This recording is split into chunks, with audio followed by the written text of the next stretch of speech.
Oh my God. Dean's How do I get so popular now that I'm recording, but in real life, no one really text messages me. Oh man. Interesting thing is we went and we watched this Star Wars movie and we watched it in 4DX and we commenced to talking shit about it for a very long time. Right. And bitching about it. I believe we can give the people a small synopsis. Well, yeah, the synopsis is, spoiler alert. Ooh, yeah. Big time spoiler alert. The Rise of Skywalker has fuck all to do with any Skywalkers, really. I don't know what the title was about. Somebody just had a dartboard of titles and threw it at there. I feel like this was like Gremlins 2. If you've ever seen that one, it was like, let's just throw some bunch of ideas at something and see what happens. Mm-hmm. And that's it. That's the long story short. I'll watch it again. I'm a big Star Wars fan. You know, it was just okay. Yeah, that's about the amount of excitement I can get out of that one. Well, I mean, it was pretty.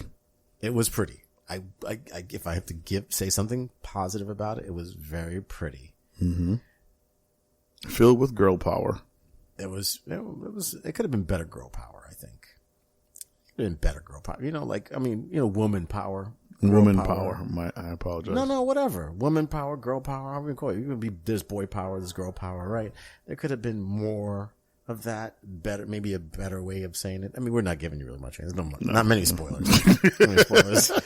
What? It's got girl power. I'm definitely not watching it now. Yeah.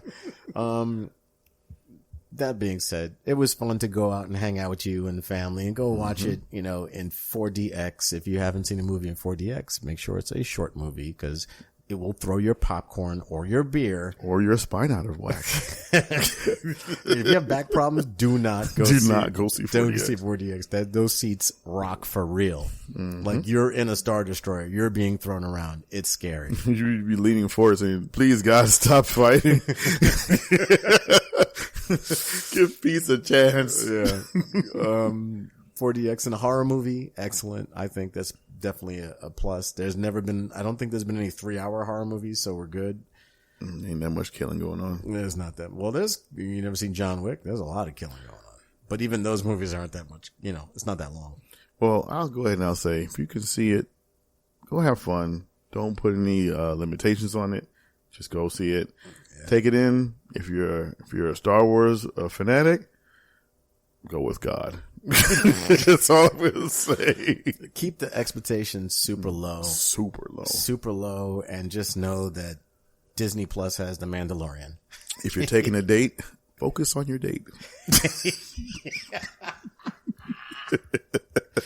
Show her a lot of love. Wow, we're giving a really high praise. Hey, man. This is you're actually not fighting me as much as the last time we talked about it. Well, you know, you can't fight City Hall. Upon reflection, it's like, wow, that guy died, and it's called what? Okay. I mean, I admitted to you, there were times I said, did I fall asleep? Because this shit don't make any sense. Anyway. Yeah. Tune in for the lost episodes of Carlos and Dean. I feel like J.J. Abrams just loves Star Trek so much. He's like, fuck this Star Wars shit. Exactly. It's a setup. It's a setup. Trekkies are fucked up Star Wars. Oh man, they hit us with real signs and a phaser. God damn it, man. Damn you, J.J. Abrams. Damn you. You know what? That makes so much sense. It's a setup. God damn it. Holy Trekkies. Crap. I just, ladies and gentlemen, we had an epiphany on the air. Just goes like, wait a minute, the guy who made Star Trek also did Star Wars. Who let this guy do this? Thanks, Disney. Thank you so much. I don't know. Now, here's a question. Yeah. I know for a fact you're all in on this Mandalorian. I love it, yeah. I am 2 episodes and probably will only see those 2 episodes because I have no access to it. Right. What's your take on it? Mandalorian? As opposed to the regular Star Wars genre. Okay. I love the work that Jon Favreau does, period. Not just because it's Jon Favreau, because if you look at Iron Man, if you look at the Avengers, you look at those different things, there's 2 people in Hollywood, I think, that right now that are true people, like true geeks like us, that I know of. There are more, but these 2 guys I can speak of. And that's James Gunn, who did Guardians of the Galaxy, and Jon Favreau. And Jon Favreau, what he's done with Avengers and what he's done with The Mandalorian, it's like, it's a TV show. So it's not like super extended. It's not, everything is not super duper fast all of a sudden, everything, but it's like, it's the meat and the content of what Star Wars is like. Right. You see applications of the Force. You see applications of how badass the Mandalorians are. Even to the fact that, mind you, like Boba Fett, who was super famous, and he had, I think, 16 words that he said in the entire Star Wars movie. 16 seems a lot. 16 words, if that, right? I'm paraphrasing, of course, but I'm like, and people loved the character because he was mysterious. His armor was badass, all this stuff. And so they give you that. They give you not what Boba Fett is, but what the Mandalorian culture and who the Mandalorian are. And you kind of learn about that within the show based on one character. And the first thing in Hollywood, you think, everybody wants to show their face. And you see like Kylo Ren. How many times do you take his fucking mask off? Right? That's a shitty mask. I'd take it off too. Yeah. I got used to how he sounded, but I digress. The point is, in The Mandalorian, their whole thing is they don't take their fucking helmets off in front of people. Period. Yeah. And they have their code, and it's a religion. It's like this religious cult of people that just fucking fuck shit up. And they're bounty hunters, but they're warriors.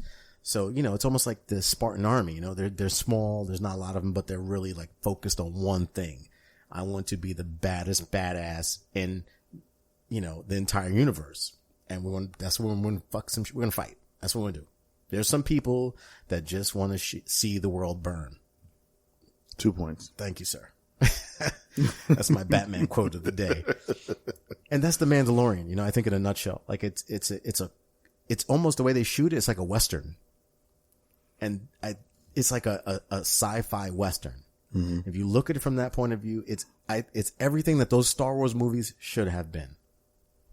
Instead of trying to rush and introduce as many characters that you can sell on the shelf. But you know what? It's because it's a series. It can move at that pace. It can. It can't. That we'd be at episode 12 if we moved at that pace. For the Star Wars movie. Right. But what I'm saying is that the Star Wars movie, instead of trying to shove a bunch of characters down our throat and say, hey, this is why you should love them. Well, by the way, we're going to give you the same thing that you had in the first 3 movies. The first part of the Star Wars saga, because there's 6 movies. We won't talk about the first movie. Listen, episode 1 won't be mentioned. I'm going to stand on my soapbox. Justice for Jar Jar. Justice for Jar Jar. Okay? No one loves him, but that's okay. They should some Jedi or some Sith warrior should have beheaded that fucking Gungan. He should have been like, he should have ascended. It would have been so great. It would have been so great. It was like, or a Gungan Jedi who had like one of his ears cut off. How dope would it have been if Jar Jar actually became like a Jedi master? It wouldn't have been. It would have been dope. It would have been horrible still. They did fucking, please cut him in 2 pieces and drop him down and incinerate him. You say, kick your ass.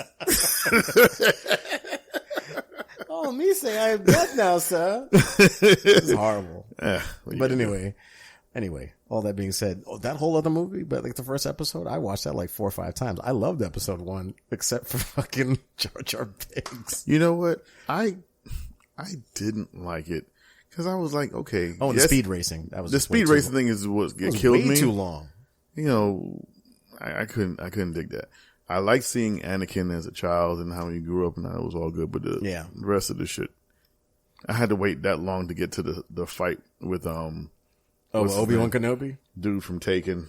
One with bad parenting skills. Oh, you talking about Liam Neeson. Exactly. Liam Neeson and the Sith dude. Oh, yeah. You talking about, as you can tell how I'm describing it, I'm not that fanatical about Star Wars. Well, right now you're just you're slacking on your skills, but you you haven't been read up in a while.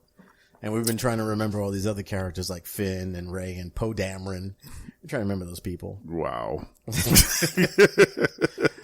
Which I like the characters, but it's just like the character development was like, yeah, they're waiting to be on the next Star Trek episode. I'm sure they all sat there and was like, we need a character we could put in the friend zone. Finn! Yeah, his name will be Finn and he'll never get Rey. Ever. Right. Well, anyway, that being said, I won't bash Star Wars too much today. I'm definitely going to watch it again just because I fell asleep in the first time. Yeah, there's movies or shows that you have to watch just because you've spent and invested so much time in it. Like the last Walking Dead. But because of all the Star Wars, because of my judgment of how the Star Wars sagas went, like the most recent ones, new canon, I was very judgmental about Mandalorian. I was just like, whatever. Let's just see what happens. Fuck it. Let's go. And after the first episode, I was like, oh. I put it on the same level as Rogue One. I was like, it's probably one of those side movies.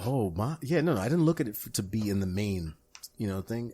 It's what happens after the Battle of Endor. I think it's like 10 years or 20 years after that. So, it's after the Return of the Jedi. Mm-hmm. I forgot the timeline that I had found out about it, but it's sometime after that. So it takes place in between the last of the Return of the Jedi and then the new canon. And I'm watching it going, oh, this is cool to see how the Empire's kind of fallen. They still have people. They're still stormtroopers. There's still people that are out there, but they're on the low, and it's a different kind of flow. They're still trying to do shit in the background. Just because the Death Star blows up doesn't mean the entire fucking Empire falls apart. Right. There's still shit going on. Mm-hmm. There's too many people, too many moving pieces in that wheel. And that's why I thought Mandalorian were like militia. It almost had a militia type vibe to it. Right. I see what you're saying. I enjoy it though. Long story short is like the Mandalorian. If I had to name, this is what I felt the Star Wars movies now should have been quality wise.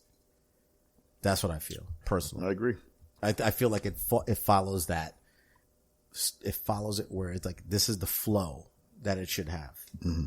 That's it. But so we'll see what happens.